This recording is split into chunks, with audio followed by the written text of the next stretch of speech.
નમસ્કાર, આપ જોઈ રહ્યા છો ગુજરાત ફર્સ્ટ ન્યૂઝ। હું છું આપની સાથે ભાવિકા।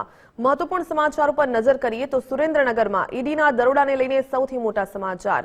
ઈડીની ટીમે નાયબ મામલતદાર ચંદ્રસિંહ મોરીની ધરપકડ કરી। જમીન સંપાદનમાં મોટા ગોટાળા કરીને કૌભાંડ મુદ્દે કાર્યવાહી હાથ ધરવામાં આવી।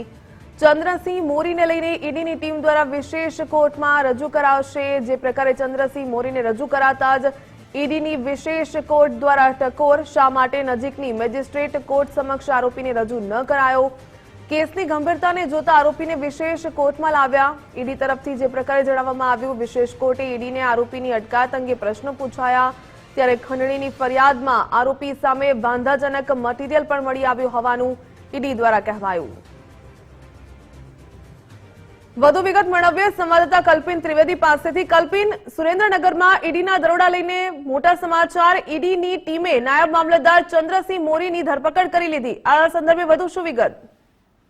બિલકુલ, સુરેન્દ્રનગર ખાતે એન્ફોર્સમેન્ટ ડિરેક્ટોરેટ દ્વારા એક દરોડો પાડવામાં આવ્યો હતો। મુખ્યત્વે કલેક્ટર અને નાયબ મામલતદારના નિવાસ સ્થાનો પર વિશેષ સર્ચ ઓપરેશન જે છે તે એન્ફોર્સમેન્ટ ડિરેક્ટોરેટ દ્વારા કરવામાં આવ્યું હતું અને તે દરમિયાન નાયબ મામલતદાર ચંદ્રસિંહ મોરી જે છે તે તેમની અટકાયત કરવામાં આવી, ત્યારબાદ ધરપકડ કરી તેમને સ્પેશિયલ કોર્ટની અંદર તેમને હાલ અમદાવાદ ખાતે લાવવામાં આવ્યા છે। ખાસ કરીને ઈડી દ્વારા જે પ્રમાણે આખી તપાસ કરવામાં આવી છે તે તપાસની અંદર મુખ્યત્વે જમીન સંપાદનમાં મોટા ગોટાળા કરી નાણાકીય કૌભાંડ કર્યું હોવાની વિગતો હતી અને તેના લઈને આ તપાસ ચાલી હતી।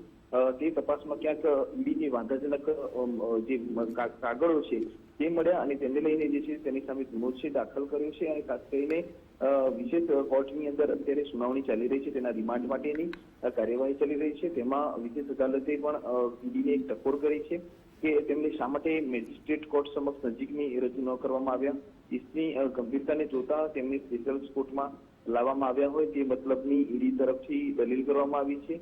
આરોપીને ઈડીની અટક અંગે પણ અનેક પ્રશ્નો પૂછવામાં આવ્યા છે કે તેમની અટકાયત ક્યારે કરવામાં આવી, તેમને કોઈ પોલીસથી અથવા તો ઈડીથી કોઈ ફરિયાદ છે કે કેમ, તે તમામ પ્રશ્નો જે છે તે નામદાર કોર્ટે પૂછ્યા છે।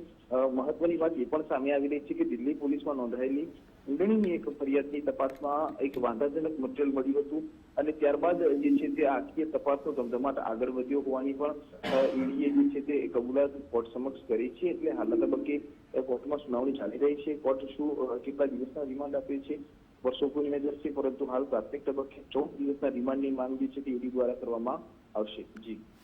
જી કલ્પિન, ધન્યવાદ તમામ જાણકારી સાથે જોડાવા બદલ।